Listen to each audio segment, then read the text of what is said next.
So here's the thing everyone's missing about CBDCs. They're not mainly about payments. Faster transfers and financial inclusion are the sales pitch. The deeper truth is far simpler and far bigger. CBDCs make money into software you can program, money with rules baked in. And whoever controls those rules controls the behavior of that money. Picture it quickly.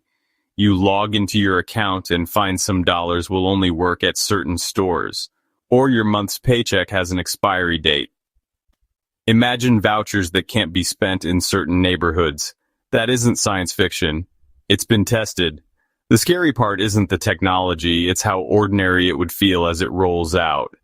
This video pulls back the curtain on that basic shift. I'll show the pattern behind every major change in money, why the arguments on both sides miss the point, and the practical mechanics, the actual levers that become available once money is software.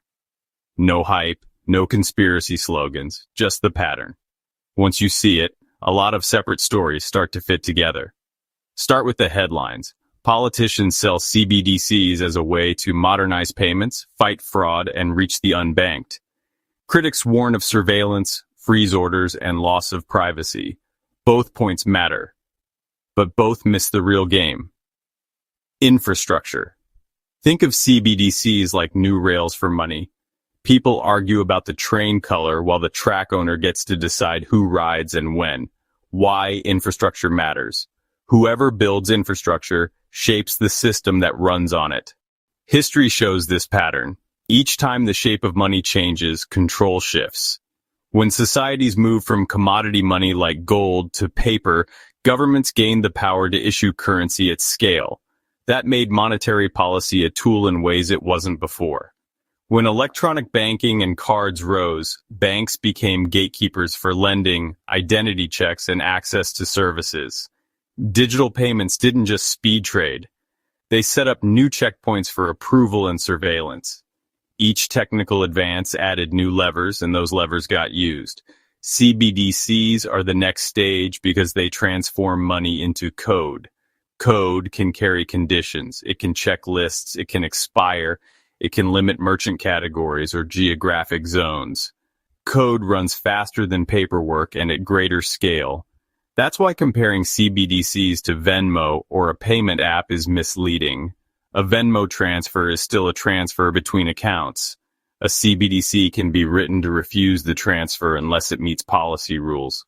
There are real-world signs already. Trials and pilots aren't just about smoother payments. In some places, authorities have run vouchers with expiration dates or rules restricting where funds can be used. The technical ability to tie funds to places, times, or merchant types exists now. The deliberate choice to use those features is what matters. Once the rails exist, rolling out a new rule is an administrative change, not a technical revolution. So what are the levers that appear when money is programmable? Think in plain language, expiry and timing. Money that only works for a set period. That sounds useful for stimulus, but it also means value can be forced to be spent quickly or erased. Geofencing. Funds valid only in certain locations. That can be used to target regional programs and to exclude regions or people quickly. Merchant controls. Money that refuses to pay at specified categories of merchants. Useful for subsidies, but also for pushing spending toward favored companies. Freezing and blacklists. Instead of filing forms to freeze an account, authorities can program freezes into the money itself. That makes freezes instant and universal. Traceability. Digital rails record flows by default. That makes oversight easier and privacy harder.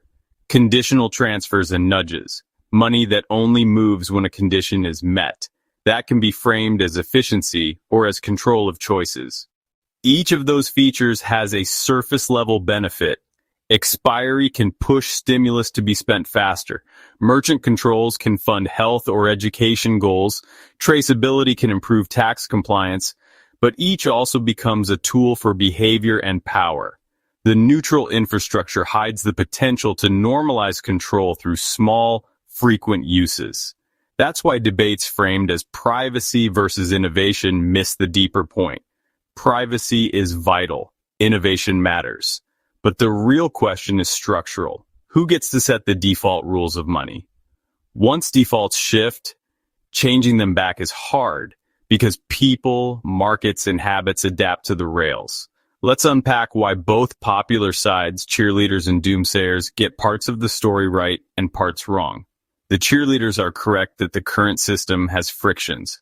Cross-border payments can be slow and costly. Some people lack access to bank accounts. Digital tools can cut costs and increase reach. A CBDC could be engineered to address these problems. Efficiency is a real, sellable benefit. Their blind spot is assuming efficiency is purely neutral. Efficiency here is a Trojan horse. The doomsayers are right that risks exist. Surveillance, freezes, and conditional access are not fantasy. But the common overnight tyranny framing is misleading. Control typically grows by degrees. Let's look at examples and patterns that connect otherwise separate headlines. China's ECNY experiments are often pointed to as an example. The pilot included vouchers with expiration dates and time-limited subsidies tied to places. Those were presented as demand stimulus or administrative tests. Technically, they were simple. Program a rule into the currency framework. The longer-term implication is different. Once those mechanisms exist and are accepted as policy tools, the same mechanism can be used for other ends. Now consider taxes and compliance. Right now, tax authorities rely on reporting, audits, and data sharing. Programmable money makes transaction-level traceability possible by default. That might close tax gaps. But traceability also shifts the balance between oversight and privacy. Or look at protests and account freezes. Today, freezing a bank account involves legal processes.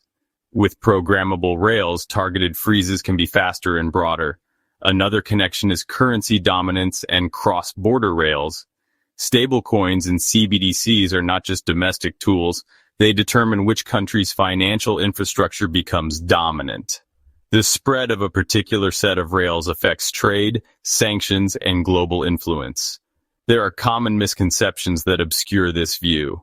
One is, CBDCs are just digital cash. If that were true, they'd be redundant with current digital banking. The fact that central banks are investing and experimenting at scale suggests there's more at play. And the dramatic overnight takeover story? It misses the structural reality that power moves through small fixes and pilot programs. When money moves from cash and banks to code and rails, defaults shift and the downstream effects follow. Now I want to hear from you. What other accepted stories about finance should we inspect this way? Which obvious truths hide infrastructure underneath? Drop topics in the comments: taxes, housing, retirement systems, index funds. Point to the loudest narratives and I'll break them down the same way. If this gave you a clearer lens for reading headlines, share it. Because the more people see the pipes, the harder it becomes for shallow narratives to dominate.